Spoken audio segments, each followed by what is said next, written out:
Assalamualaikum warahmatullahi wabarakatuh.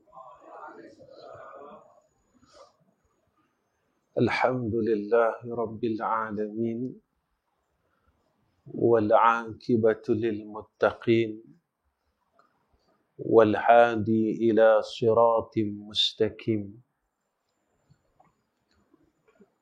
Asyhadu an la ilaha illallah wahdahu la syarika lah wa ashhadu anna Muhammadan abduhu wa rasuluh. Allahumma salli ala sayyidina Muhammad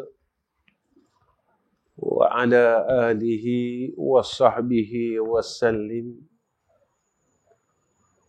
Allahumma lakal hamdu wa ilaikal mustaka wa antal musta'an wa la hawla wa la quwwata illa billahil aliyyil azim. Allahumma rzuqnal ilma wal fahma wal aqla wal hikmah birahmatika ya arhamar rahimin. Amma ba', sekalian yang dikasihi oleh Allah Subhanahu wa taala, pertama sekali kita panjatkan puji dan syukur ke hadrah Allah kerana dengan kurniaan yang Allah berikan kepada kita saat ini dan hari ini, kurnia yang besar, terlalu besar buat seorang hamba itu ialah kurnia hidup ataupun anugerah hidup. Jika mana seseorang itu tidak dikurniakan hidup oleh Allah Subhanahu wa taala, nescaya mereka tidak akan dapat mengambil nikmat-nikmat yang selebihnya. Sebab itu Sayyiduna Rasulina Muhammad sallallahu alaihi wasallam mendidik kita. Maka setiap kali kita bangun daripada tidur, maka dianjurkan oleh Rasulullah sallallahu alaihi wasallam dengan mengucapkan tahlil. La ilaha illallah wahdahu la syarika lah, lahul mulku wa lahul hamdu yuhyi wa yumit wa huwa ala kulli syai'in qadir. Kerana seorang hamba Allah Subhanahu wa taala yang tidak lupa dirinya itu masih hamba Allah, yang tidak leka dirinya itu adalah hamba Allah, maka sentiasa di dalam dirinya bersiap sedia untuk menghadap hadrah Allah Subhanahu wa taala. Sebagai seorang hamba Allah, persiapan dan persediaan untuk menghadap hadrah Allah ada dua maksud yang tersirat di dalam perkataan ini. Yang pertama iaitu hakikat menghadap hadrah Allah. Hakikat menghadap hadrah Allah iaitu yang disebutkan oleh Allah dalam Al-Quran, kullu nafsin dha'iqatul maut.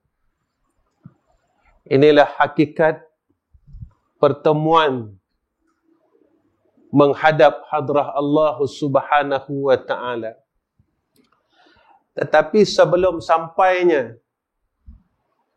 masa yang disebut oleh Allah di dalam Al-Quran, iaitu kematian,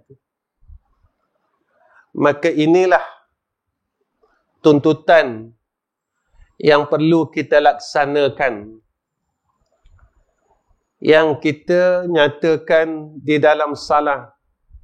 wajjahtu wajhiya lilladzi fataras samawati wal ard. Aku hadapkan wajahku ke hadrah Allah Subhanahu wa ta'ala yang memiliki langit dan bumi. Sebenarnya seawal kita ini semuanya berada di alam roh dulu. Kita semua adalah orang yang sangat-sangat mengenali Allah Subhanahu wa ta'ala. Kerana Allah bertanya kepada kita seperti mana yang disebut oleh Allah dalam Al-Quran. Alastu bi rabbikum? Qalu bala syahidna. Adakah aku ni Tuhan kamu?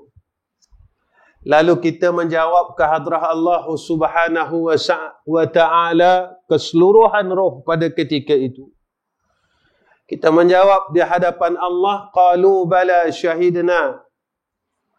Bahkan kami menyaksikan dan kami mengakui bahawa engkau adalah Tuhan kami. Maka seseorang yang masih lagi mengingati bahawa dirinya hamba Allah, lalu dia akan sentiasa berada pada jalan yang dia minta di dalam salat. Siratal ladzina an'amta 'alaihim ghairil maghdubi 'alaihim waladdallin. Dia akan sentiasa berharap, sentiasa meminta kepada Allah Subhanahu wa ta'ala dan berharap agar dia berada atas jalan orang yang telah diberi nikmat oleh Allah Subhanahu wa ta'ala, iaitu nikmat iman dan Islam, nikmat ma'rifah, nikmat ubudiyah. Nikmat itu dan ini yang telah Allah kurniakan kepada mereka-mereka ini. Dan kita mohon perlindungan daripada Allah, daripada jalan mereka yang disesatkan oleh Allah Subhanahu wa ta'ala. Tuan-tuan yang dirahmati Allah, jangan kita selesa dengan keadaan kita. Jangan kita selesa dengan situasi yang kita ada sekarang. Saya selesa dengan keadaan saya sebagai seorang ustaz. Yang lain selesa dalam keadaan yang dia ada sekarang. Kerana kita jangan lupa apa yang Allah nyatakan dalam Al-Quran dalam jumlah doa ia. Rabbana la tuzigh qulubana ba'da iz hadaitana wa hab lana min ladunka rahmah innaka antal wahhab. Tuhan kami, la tuzigh qulubana, jangan kau sesatkan hati-hati kami. Ba'da iz hadaitana, Allah, selepas kau kurniakan ke atas kami hidayah, pertunjuk. Senang untuk kita faham. Setelah kita jadi orang baik, setelah kita dapat salat, setelah kita dapat puasa Ramadan, setelah kita mengenal Allah, setelah kita tahu tentang Islam ini. Tetapi saat pada ketika itu kita tidak tahu takdir daripada Allah, maka datang saranan daripada Sayyidina Rasulina Muhammad sallallahu alaihi wasallam, iaitu menyuruh kita memperbanyakkan membaca dan jangan meninggalkan pada tasyahud akhir, iaitu ya muqallibal qulub tsabbit qalbi ala dinik wa ala ta'atik. Ya muqallibal qulub tsabbit qalbi ala dinik wa ala ta'atik. Ya muqallibal qulub tsabbit qalbi ala dinik wa ala ta'atik. Wahai Tuhan, ya Allah, yang membolak-balikkan hati hamba-Nya, yang memegang hati setiap hamba ini adalah Allah. Yang Allah didik kita di dalam salat, di dalam Fatihah pada ayat yang kedua. Alhamdulillahi Rabbil Alamin. Segala puji bagi Allah, Allah yang bersifat Rabbil Alamin, yang mentadbir sekalian alam. Yang takbir kita semua adalah Allah Subhanahu wa ta'ala. Yang mentakdirkan kita semua adalah Allah Subhanahu wa ta'ala. Kita tidak boleh mengurus diri kita sendiri, tuan-tuan. Kita tak boleh mentadbir diri kita sendiri, tuan-tuan. Yang menguruskan kita dan mentadbir kita adalah Allah Subhanahu wa ta'ala. Yang mentakdir kita adalah Allah Subhanahu wa ta'ala. Allah didik kita dalam surah Al-Fatihah. Begitu hebat jika kita membacanya dan kita memahaminya. Lalu kita mentadabburnya akan ayat Fatihah ini. Berapa hebatnya Allah Subhanahu wa ta'ala ketika kita menyatakan iyyaka na'budu wa iyyaka nasta'in. Akan Engkau kami sembah ya Allah. Akan Engkau kami mohon pertolongan ya Allah. Seorang hamba Allah, dia tidak akan mampu untuk bertakarub kepada Allah jika tidak dengan pertolongan Allah. Kita tidak mampu datang ke masjid, tuan-tuan, jika tidak ada pertolongan Allah. Tidak semestinya orang yang mempunyai dua kaki mampu menjejaki rumah Allah. Dan tidak semestinya seseorang yang tahu mampu menjejakkan kakinya di rumah Allah. Melainkan dengan keizinan daripada Allah. Sebelum ini semua orang rasa dia hebat. Tatkala Allah tunjukkan kebesarannya, Allah tutup pintu-pintu rumahnya pada ketika itu. Seseorang yang berpangkat, seseorang yang berharta, seseorang yang mempunyai kunci pintu pada zahirnya, tidak mampu membuka pintu-pintu rumah Allah Subhanahu wa ta'ala.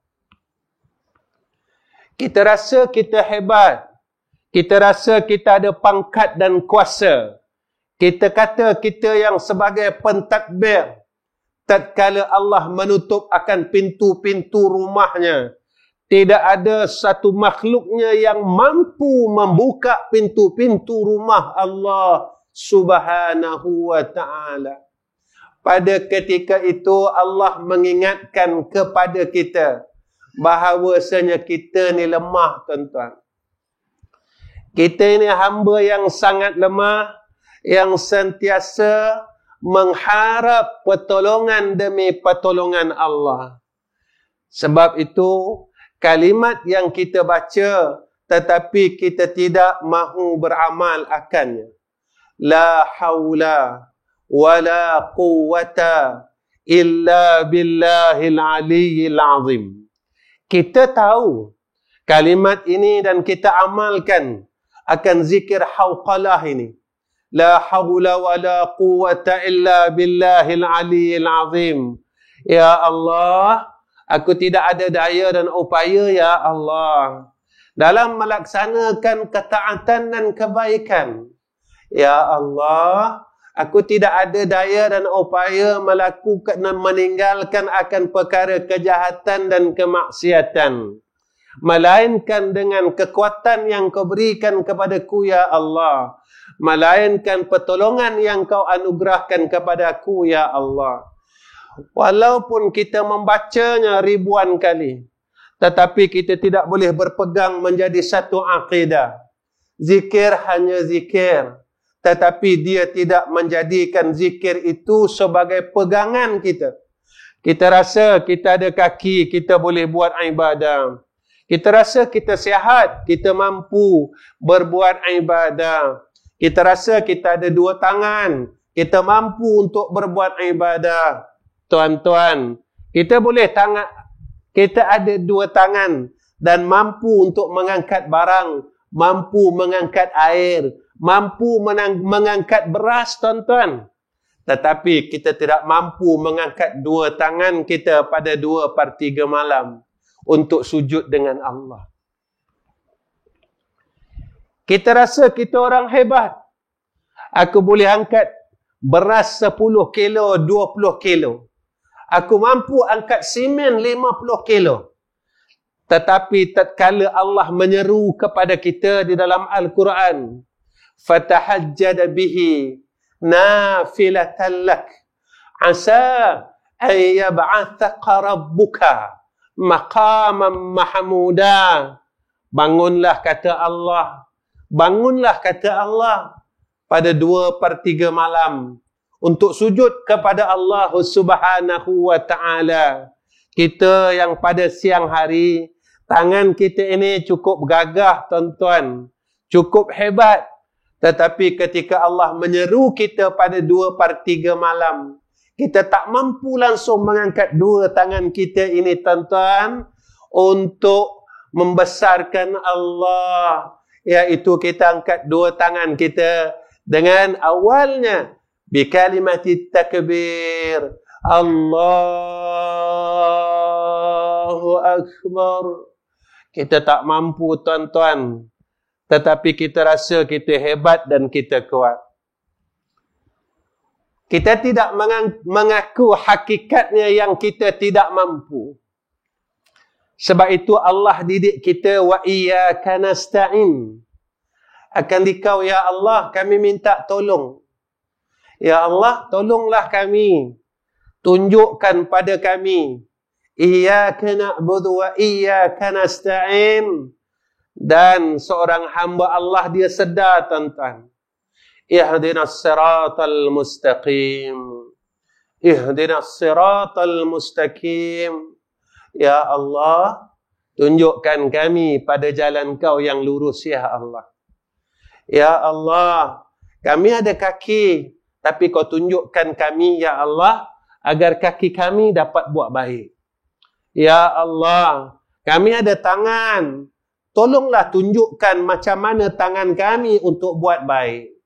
Ya Allah, kami ada telinga ya Allah, tunjukkanlah bagaimana untuk kami gunakan telinga kami untuk berbuat baik. Ya Allah, kami ada dua mata ini ya Allah, tunjukkan mata kami ya Allah, macam mana kami boleh berbuat baik. Ya Allah, kami ada 7 anggota badan yang sempurna, yang tidak Engkau cacatkan. Ihdinas siratal mustaqim. Tunjukkan kami ya Allah, bagaimana kami boleh buat baik dengan anggota 7 anggota badan kami yang sempurna ini untuk menghadap ke hadrah-Mu ya Arhamar Rahimin. Ketika kita benar-benar mula menghadap Allah, tuan-tuan, dunia ni dah huru-hara tuan-tuan. Semua orang ada Facebook, semua orang ada media massa. Dan semua orang tahu yang dunia ini telah kelam kabut. Kenapa dunia ini kelam kabut dan dunia ini huru-hara? Kerana orang yang berada dalam dunia ini melupakan Allah.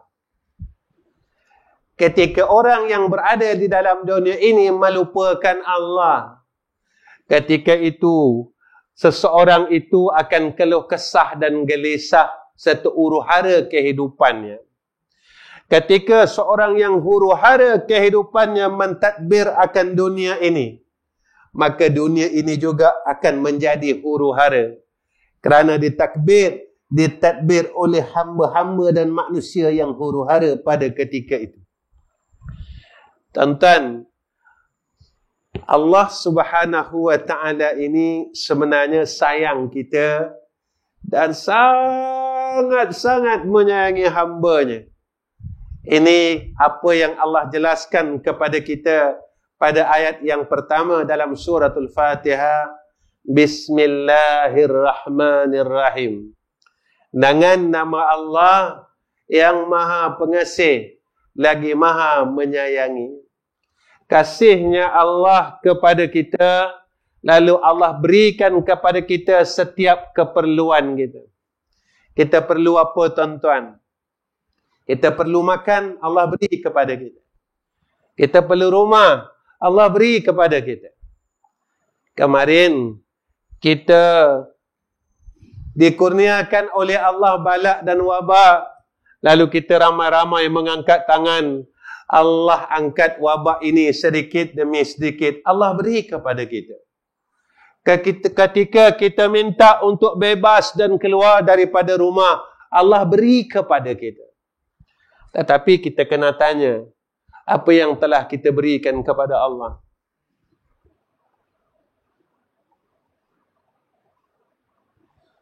Perkara yang kita minta dengan Allah ini terlalu mahal dan besar. Apakah perkara yang kita minta selama ini perkara yang kecil, tuan-tuan? Kita duduk dalam rumah masa PKP, PKPD dan sebagainya. Kita rasa bilalah boleh keluar, ya Allah. Ya Allah. Ya Allah. Ya Allah. Kita rasa keluh kesah, gelisah. Kita rasa bermacam-macam perasaan pada ketika itu. Lalu kita minta dengan Allah, ya Allah, ya Allah, ya Allah.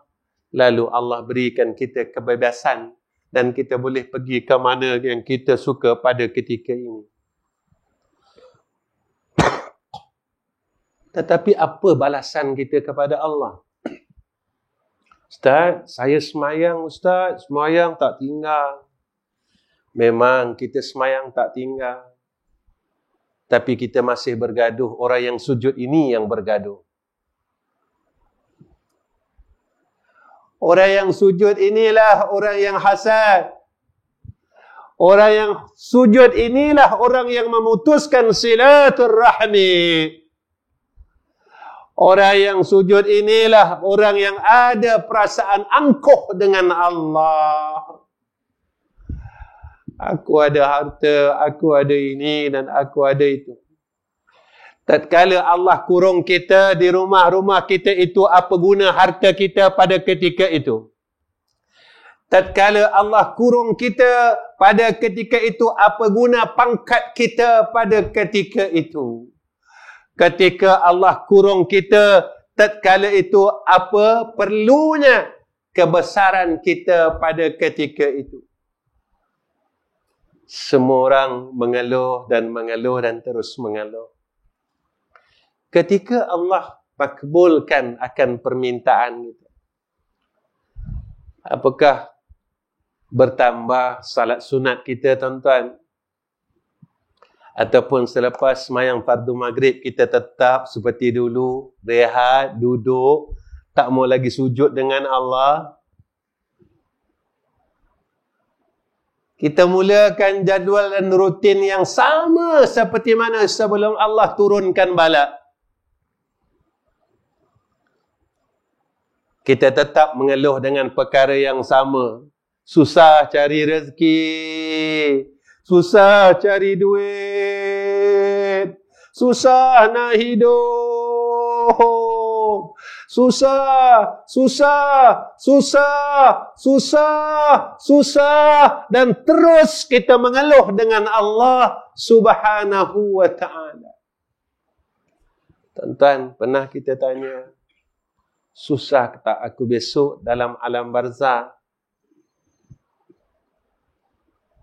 Tuan-tuan, masa kita dikurung dulu, lemas, rimas. Sebab kita kata rumah kita kecil, ya Allah. Besok, liang lahat kita besar, tuan-tuan. Kubur tuan-tuan besar mana 5 ekar? Hebat mana pun kita, tuan-tuan, tetap dikebumikan pada liang lahat yang sama. Sewaktu kita berada dalam PKP, semua orang akan kata kami terkurung, dan kami terkurung. Semua orang akan berlaku saat ini dan saya dan tuan-tuan akan berlaku saat ini. Sehingga Allah mengatakan kepada kita, wa'bud rabbaka hatta ya'tiyakal yakin. Sembahlah Tuhan kamu, jadilah hamba Allah sehingga datang waktu yang dinamakan yakin. Apa itu yakin? Lalu ulama menafsirkan yakin itu adalah maut.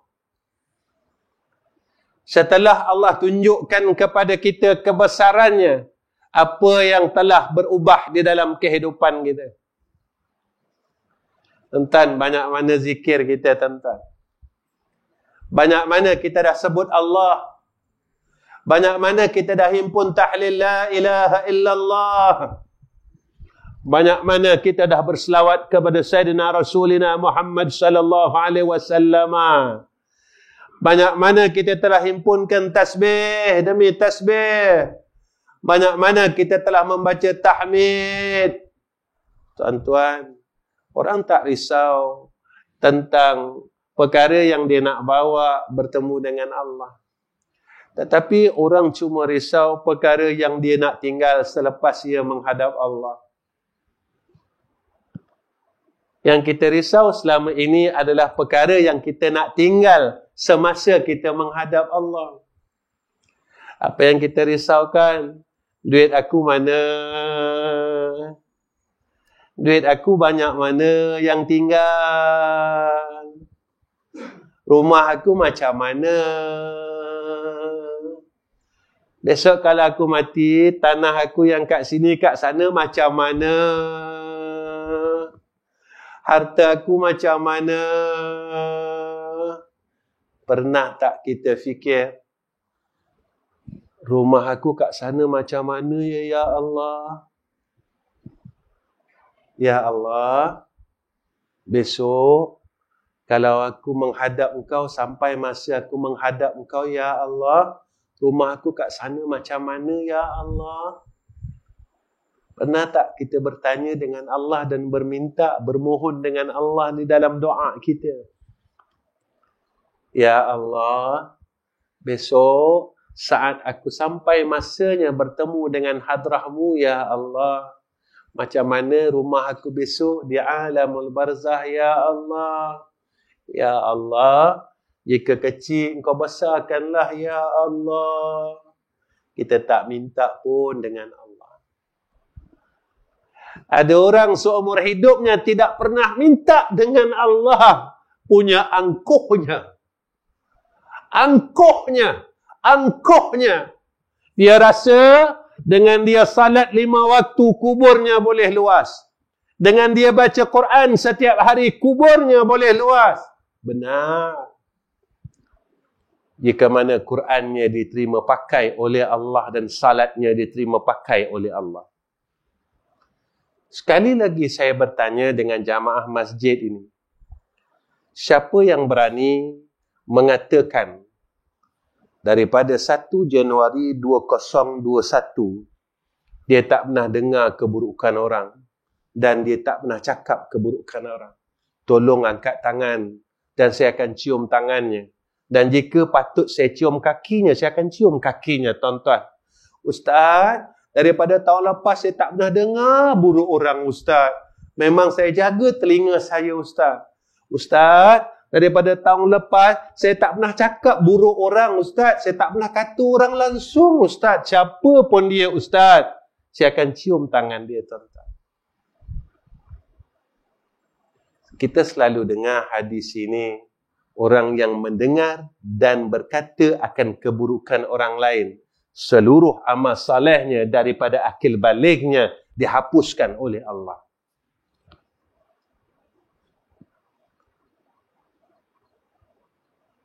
Dan dosa orang yang dia buka aib dan dia dengar aib tersebut berpindah kepadanya. Jika seorang, tuan-tuan, selama kita hidup ini, jika 1000 orang, tuan-tuan, Allah.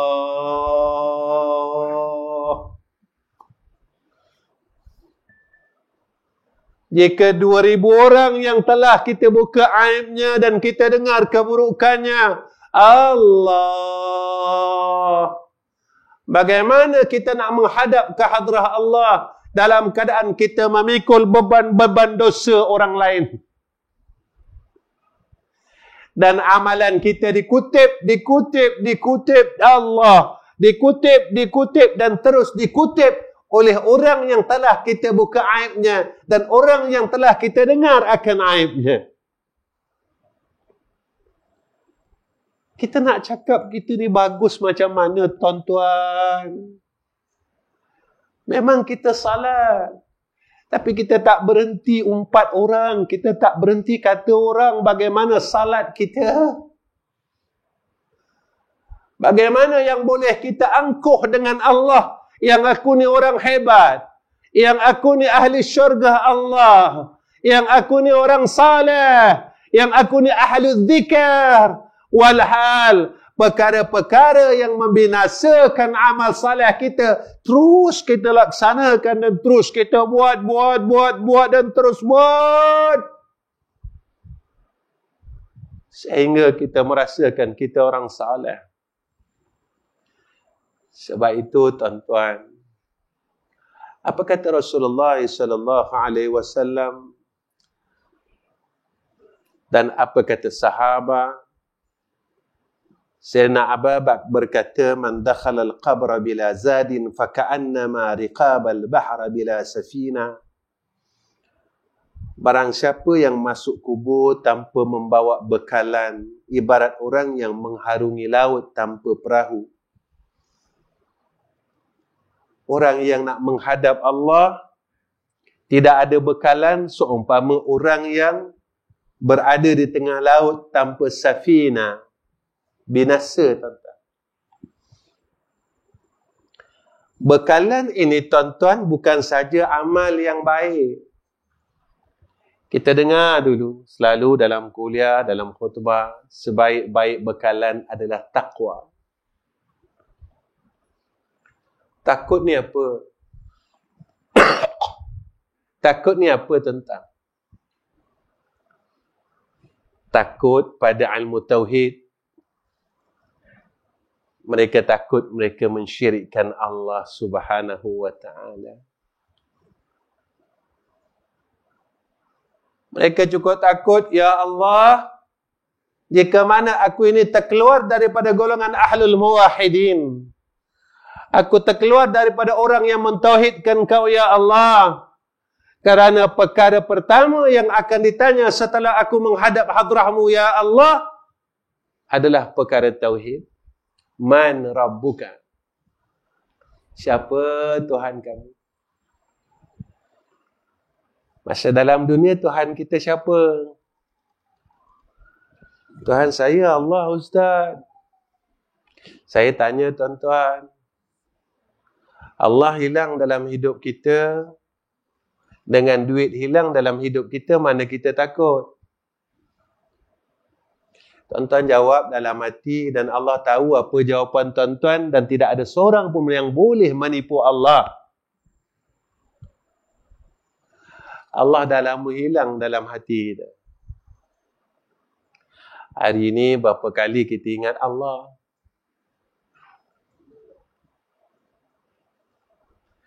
Kalau kita tak dapat mengingati Allah, risau tak? Kalau duit kita kurang, risau tak? Mana yang lebih kita sayang? Kita sayang Allah atau kita sayang harta kita? Besok Allah tanya kita, betul ke kau sayang aku? Aku sayang kau tanpa batas. Aku sayang kau tanpa had. Bila kau nak makan, kau minta rezeki dengan aku bagi. Kau sakit, kau pergi hospital, kau tak minta sihat dengan doktor. Kau minta doktor ubatkan. Dan yang memberi sihat itu kau minta dengan aku, ya Allah sihatkan aku. Sayang aku tidak ada had. Ketika engkau buat salah, pada ketika itu aku tak terus marah engkau, tak. Kita mengumpat tuan-tuan 50 tahun Allah tak marah kita pun. Kita bergaduh dengan saudara kita, putus silaturahim pasal tanah yang akan kita tinggalkan. Allah tak marah kita pun. Allah tak terus azab kita dan Allah tak terus marah kita. Allah tangguhkan dulu. Lalu Allah kata apa? melalui lisan Nabi kita Muhammad sallallahu alaihi wasallam. Pintu taubat itu aku akan tutup bila, kata Nabi, bila nyawa kau dah sampai sini, aku tunggu lagi. Kau buat salah, aku tunggu lagi. Tunggu, kau nak minta ampun tak? Kau pandai tak minta ampun? Kau pandai tak mengaku yang kau salah? Aku tunggu lagi. Tunggu dan terus tunggu. Sehingga nyawa engkau sampai sini baru aku tutup, kata Allah. Ketika nyawa kita baru sampai kaki, pintu taubat itu masih dibuka oleh Allah Subhanahu wa taala. Naik, naik, naik dan naik. Kita masih lagi tidak mahu mengaku kesalahan dan kesilapan kita.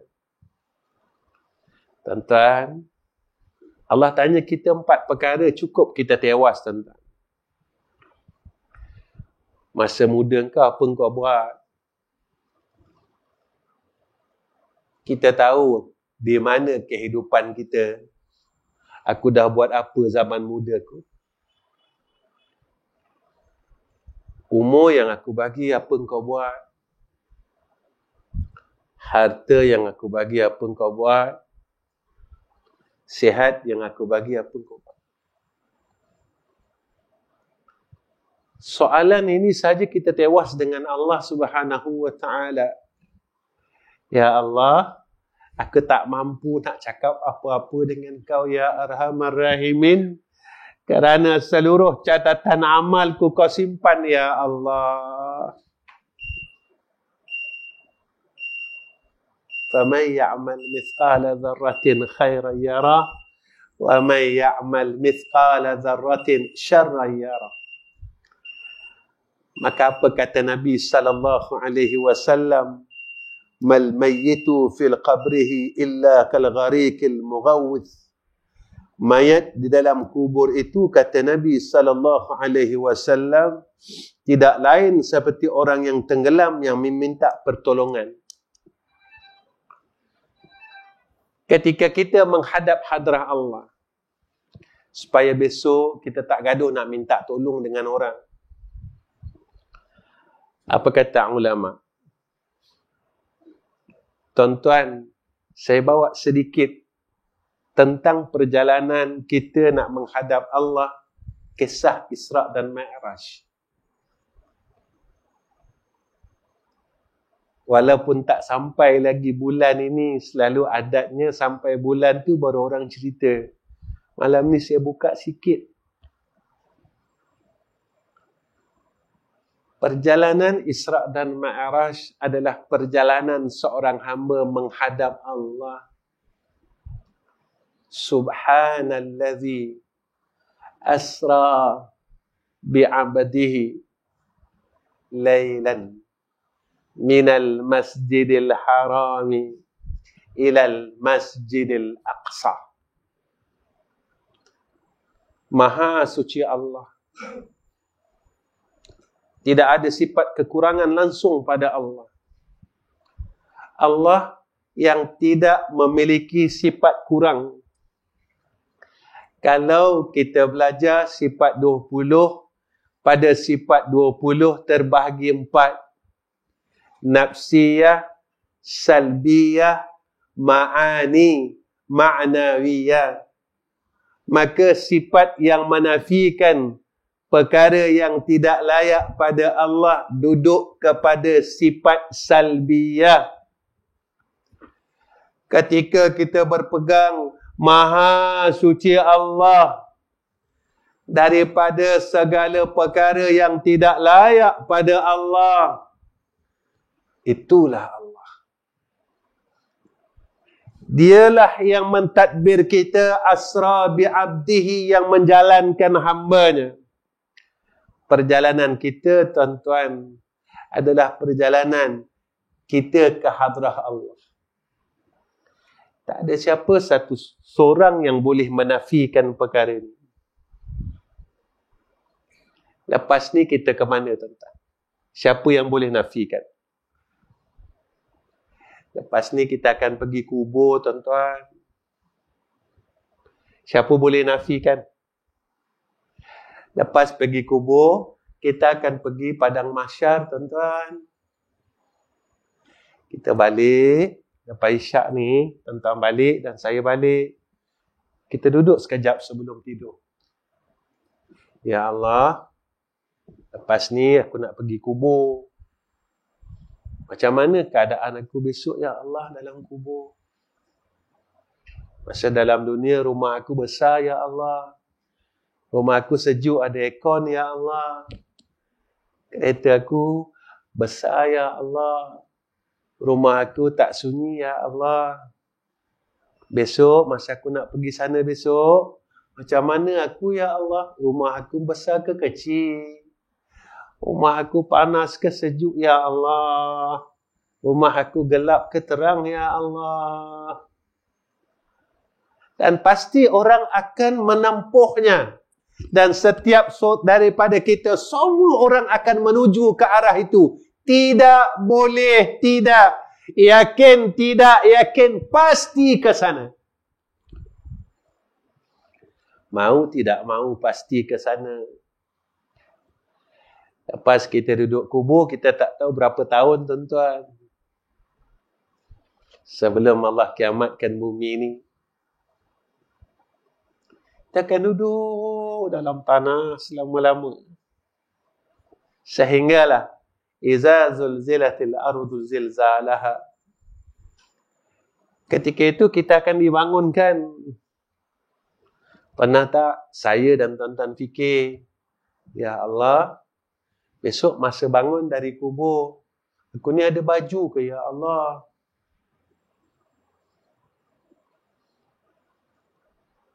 Ataupun kau telanjangkan kat sana, bangun-bangun aku telanjang, ya Allah. Dalam dunia ni kalau aku telanjang, malu, ya Allah. Orang telanjangkan aku di halayak ramai, aku malu, ya Allah. Ya Allah, masa aku bangun dari kubur besok,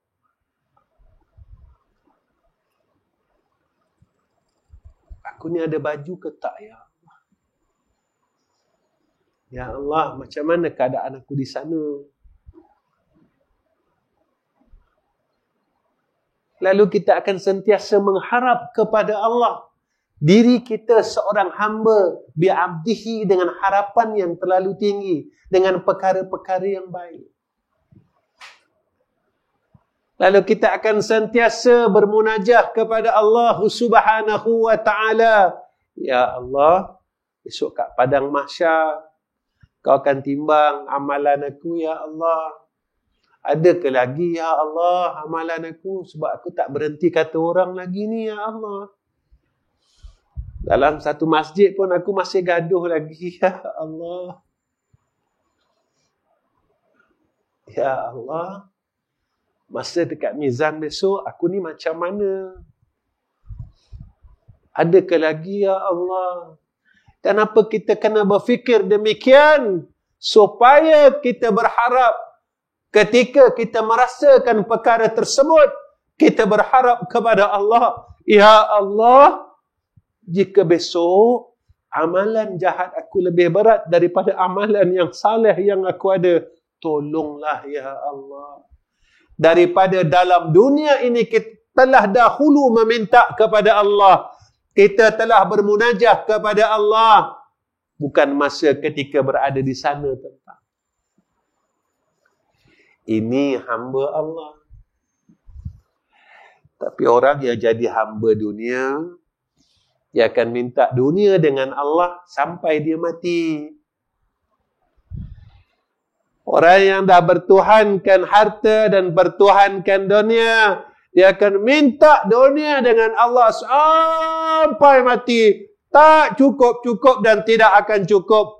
Sebab itu kata Rasulullah sallallahu alaihi wasallam, orang yang sayang dengan dunia, matinya sakit, kata Nabi.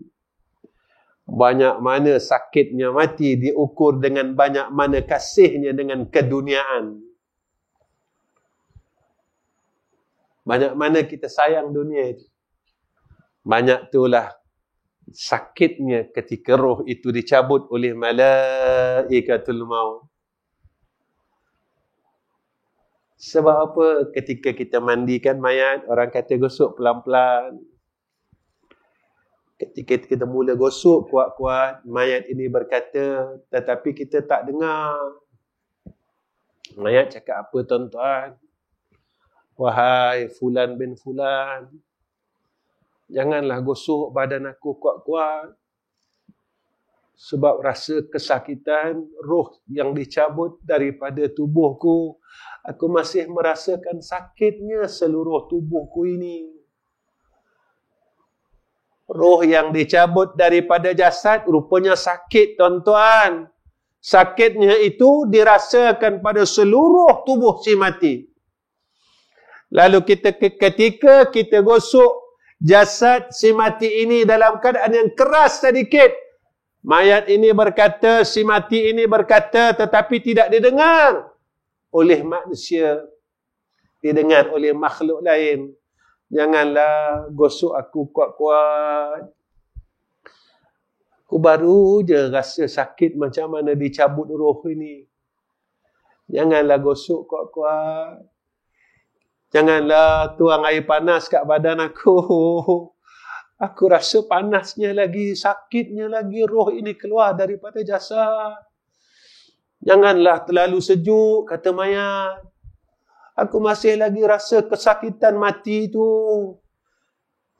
Ini ketika seseorang itu, kita untung tuan-tuan. Sebab apa saya kata kita untung? Sebab sebelum perkara itu berlaku, kita telah diberitahu oleh Rasulullah sallallahu alaihi wasallam keadaannya. Allah sayang tak kat kita tuan-tuan? Kita tak mati tapi kita dah tahu macam mana keadaan mati. Nabi sayang kita dan Allah sayang kita. Nabi sayang kita diberitahu. Sebelum kita menghadapi keadaan itu diberitahu oleh Rasulullah sallallahu alaihi wasallam. Sebab itu apa yang dijanjikan oleh Rasulullah sallallahu alaihi wasallam, man qala la ilaha illallah dakhal jannah. Siapa yang menyebut la ilaha illallah, maka dia akan masuk syurga. Lalu kita tanya, siapa yang boleh sebut la ilaha illallah masa mati? Ini persoalan ni. Kita dah berapa kali adab orang mati. Saya tanya diri saya tanya tuan-tuan.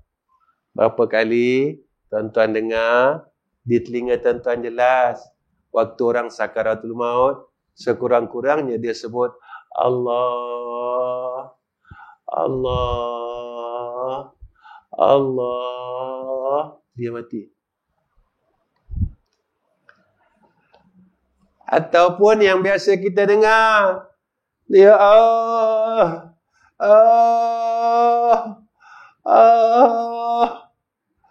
dia tak boleh cakap, sakitnya mati tu sampai dia tak boleh cakap apa, dia cuma boleh mengerang tuan-tuan.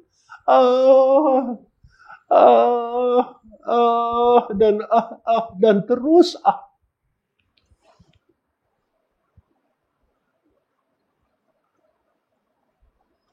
Tapi kita tak ambil tiba. Kita dan terus berada dalam keadaan yang lalai dan buat silap dengan Allah Subhanahu wa ta'ala. Tetapi Allah sangat menyayangi kita. Sehingga kan diberikan kita pengajaran demi pengajaran untuk balik kepada Allah Subhanahu wa ta'ala. Baik itu cantik tuan-tuan apa yang ditinggalkan kepada kita oleh orang terdahulu. Apa dia mereka ajar tuan-tuan? Sekarang kita dah tak dengar. Dulu kita akan dengar. Lepas maghrib, lepas subuh, orang akan baca tahlil.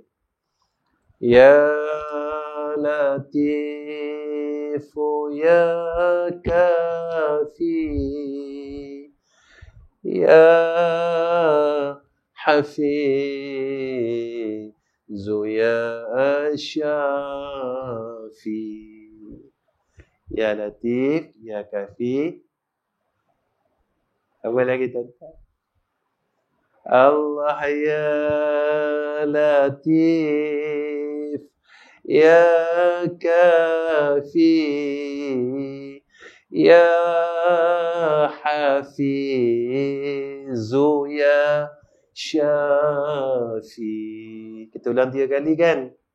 Ya Latif, ya Kafi, ya Hafiz, ya Syafi.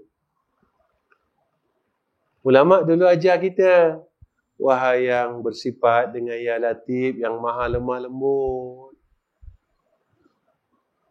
lembutkanlah hati aku ya Allah. Jangan kau keraskan hati aku ya Allah. Ya Allah, jangan kau keraskan hati aku ya Allah. Ya Kafi, yang maha mencukupkan. Ya Allah, jadikan aku ni Engkau tulah ya Allah. Cukup bagi aku ya Allah. Jadikanlah Engkau ini dan Sayyidina Rasul ini cukup dalam kehidupan aku ya Allah. Walaupun aku tak ada yang lain selain daripada Engkau, aku rasa cukup ya Allah. Ya Kafi, ya Hafiz, ya Allah, harta aku tak boleh jaga aku. Anak-anak aku tak boleh jaga aku ya Allah. Tanah aku yang banyak dia tak boleh jaga aku ya Allah. Besok dalam kubur tak ada siapa boleh jaga aku ya Allah. Yang jaga aku Engkau. Kerana yang bersifat hafiz itu Engkau. Engkau aja yang boleh jaga aku ya Allah. Sebab masa aku susah Engkau jaga aku ya Allah. Masa aku sakit ya Allah, masa aku susah Engkau yang jaga aku. Masa aku sakit Engkau yang jaga aku. Masa semua orang tinggalkan aku ya Allah, Engkau aja yang ada pada sisi aku ya Allah. Ulama dulu didik kita ya Allah, didik kita dengan Allah Subhanahu wa ta'ala. Mereka didik dan didik. Ya Syafi, aku tak ada ubat lain. Hanya dengan Engkau ya Arhamar Rahimin. Kerana Engkau yang menyembuhkan akan segala penyakit dalam tubuhku. Penyakit hatiku. Engkaulah ubat dalam segala kehidupan ini ya Allah. Engkaulah ubatnya ya Allah. Rasulullah lah ubatnya ya Allah. Ketika kita sakit sangat, yang memberikan kita kesembuhan pada penyakit itu Allah. Ketika kita tenang, maka datang bantuan daripada Rasulullah sallallahu alaihi wasallam di yaumul mahsyar, yaitu syafa'ah. Lalu tuan-tuan, kita pun mengungkapkan kalimah tayyibah ini. La ilaha illallah, la ilaha illallah. Lalu kita bersyahadah dengan Allah, kita beri pengakuan yang pertama. Apa dia tuan-tuan? Mawjud la ilaha illallah, la ilaha illallah. Tidak ada yang sebenar-benar ada melainkan Kau je ya Allah. La mawjuda bihaqqin illallah. Sebenarnya yang ada yang aku nampak ni tipu. Kenapa? Yang bersifat kidam Allah. Yang bersifat baka Allah. Kita bukan kidam. Kita ada mula. Dulu kita tak ada. Dengan kasih sayang Allah, Allah bagi kita peluang duduk di muka bumi. Kau ambil lah nikmat ni, rasa nikmat. Besok kau dah rasa semua nikmat yang kau rasa, aku tanya tau. Summa latus alunna yauma izin anin naim. Kita boleh tak nak berpegang bahawa yang ada hanya Allah, yang ada kuasa hanya Allah, yang sebagai pentadbir hanya Allah. Kita ulang balik. La ilaha illallah,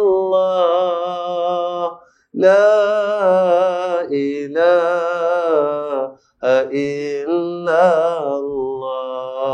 Lalu kita beri pengakuan kepada Allah, ma'bud la ilaha illallah. Tidak ada yang berhak menerima pengabdian hanya Allah. Engkau saja ya Allah. Iyyaka na'budu wa iyyaka nasta'in. Betul perjalanan kita.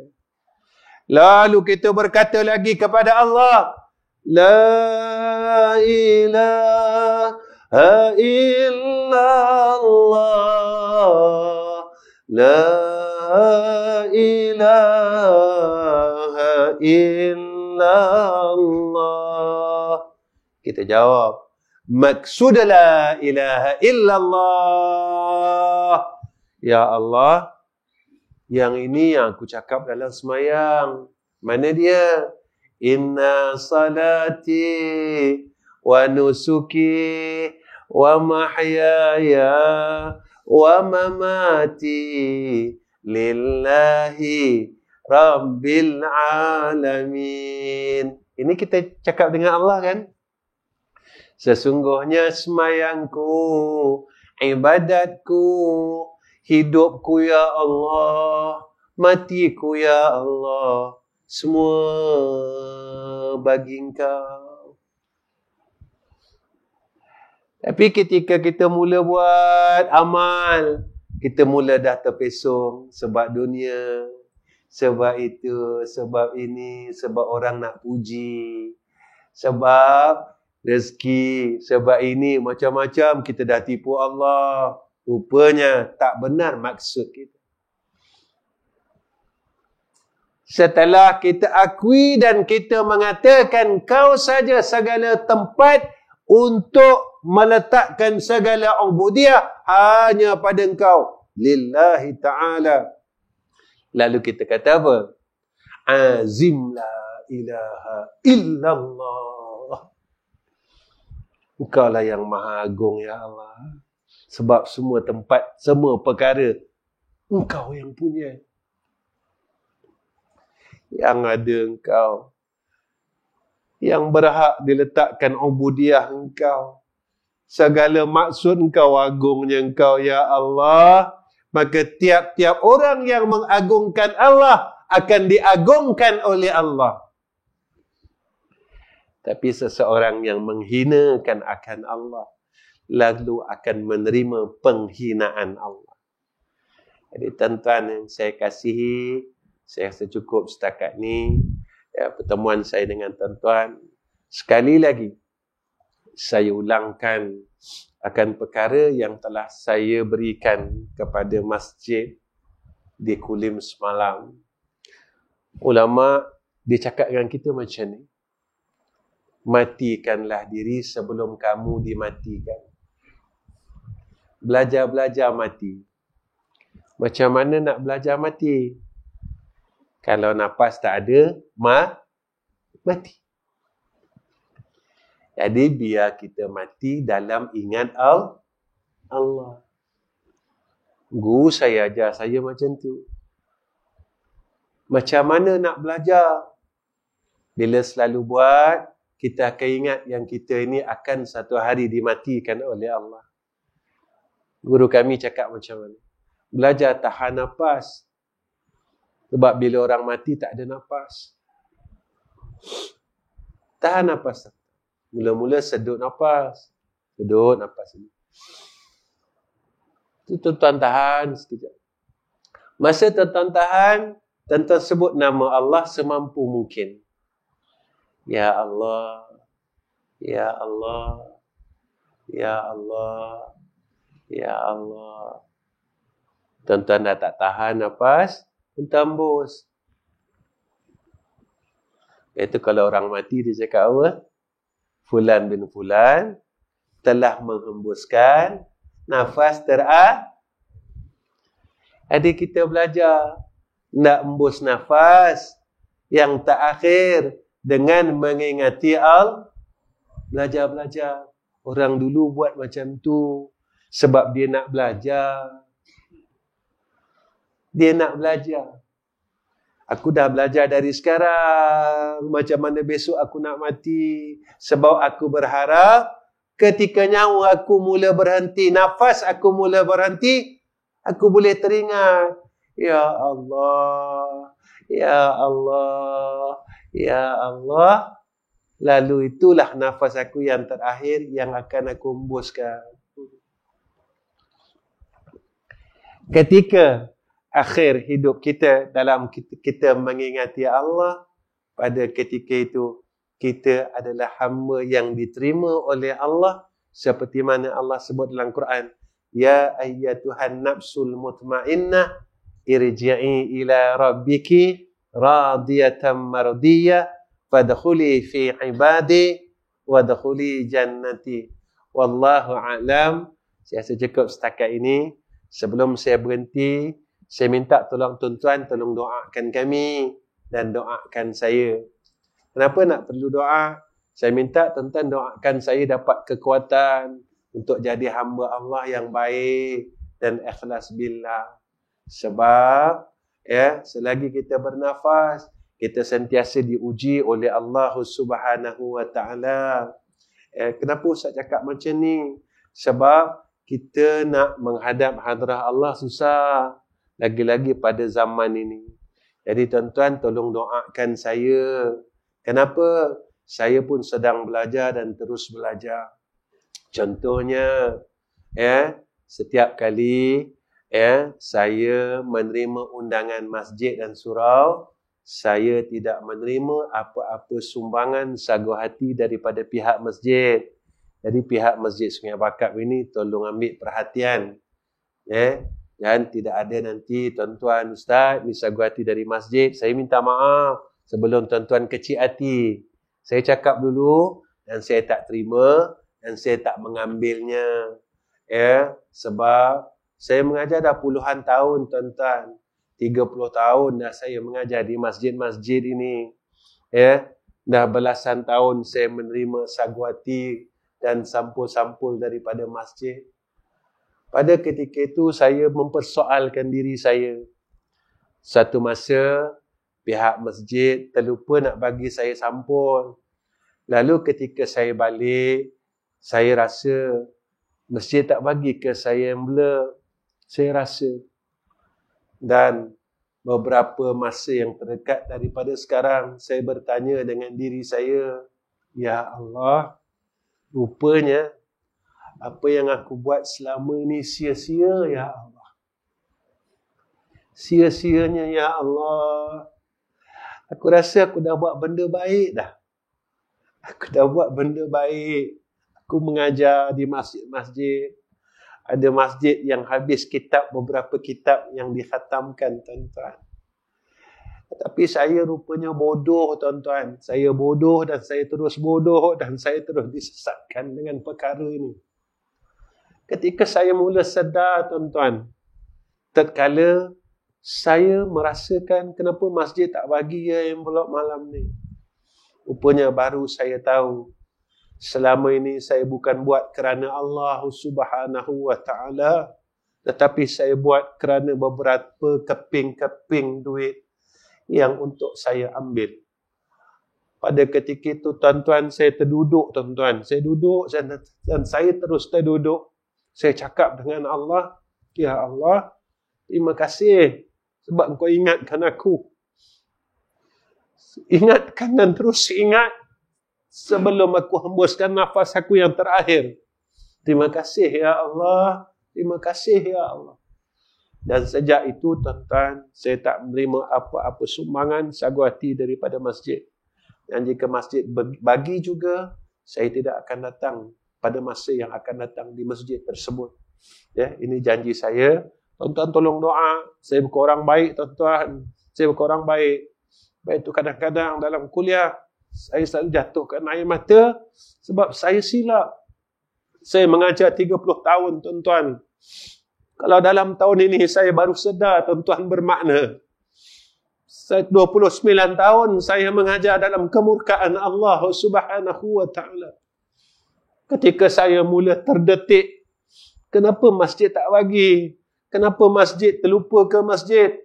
Barulah saya tahu bahawa saya dalam kesesatan, tetapi sesat saya dalam terang, tuan-tuan. Sesat dalam terang susah untuk keluar, tuan-tuan. Tetapi sesat di dalam gelap mudah untuk keluar. Ketika kita dapat melihat akan cahaya yang sedikit di luar daripada kegelapan. Jadi tuan-tuan tolong doa dan terus doa dan tolong doakan madrasah kami. Yang mana saya ada 2 madrasah dan sekarang ini saya buka lagi satu madrasah di Kuala Terengganu, dan madrasah kami juga kami tak buat dan kami tak minta apa-apa bayaran daripada ibu bapa. Jika mereka ibu bapa digerakkan oleh Allah untuk membantu agama Allah, kami terima. Sama ada duit masuk, yuran apa, yuran makan, yuran minum, apa pun kami tak minta. Kami tak minta. Sekolah saya baru, tuan-tuan, baru 40 tahun, dan sekolah yang saya buka sendiri baru 23 tahun. Dan tuan-tuan, insya-Allah dengan takdir dan ketentuan daripada Allah, saya buka lagi satu madrasah di Kuala Terengganu, dan baru 2 bulan saya terima akan tanah tersebut. Alhamdulillah, sekarang ini telah mula naik tiang-tiang surau.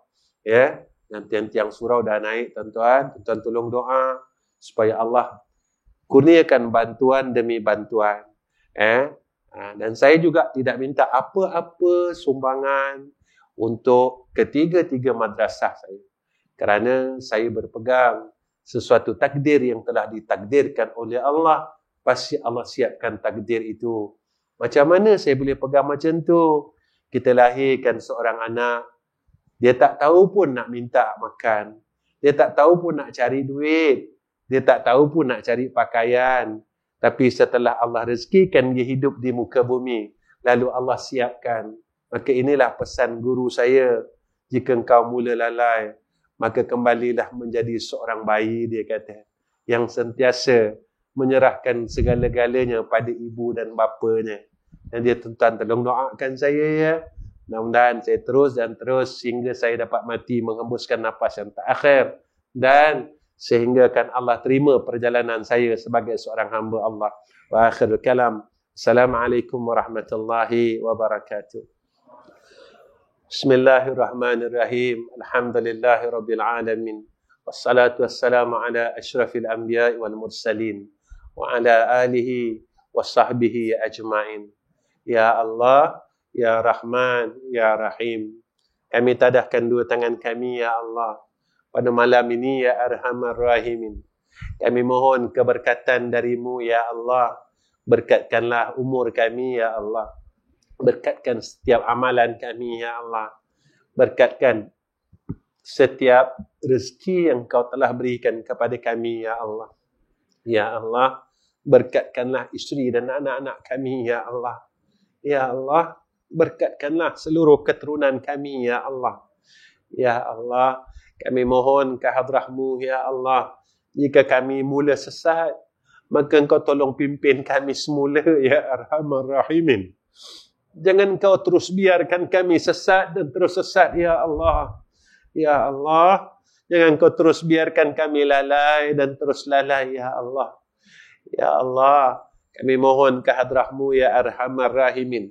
Panjangkan umur kami di dalam rahmat-Mu, Ya Allah. Sihatkan tubuh badan kami dalam keredaan-Mu, Ya Allah. Ya Allah, Ya Rahman, Ya Rahim. Setiap salah-salah kami, Kau maafkanlah, Ya Allah. Ya Allah, setiap kesilapan kami, Kau maafkanlah, Ya Allah. Ya Allah, kami dengan rasa hinanya, kami minta maaf dengan Kau, Ya Allah. Kami minta maaf dengan Kau, Ya Allah. Kami minta maaf dengan Kau, Ya Allah. Ya Allah, setiap dosa-dosa kami, Kau ampunkanlah, Ya Allah. Ya Allah, kami minta ampun, Ya Allah. Kami minta ampun, Ya Allah. Kami minta ampun, Ya Allah. Ya Arhamar Rahimin. Wa sallallahu ala Sayyidina Muhammad wa ala alihi wa sahbihi wa baraka wa sallama. Walhamdulillahi Rabbil Alamin. Taqabbalallahu minna wa minkum.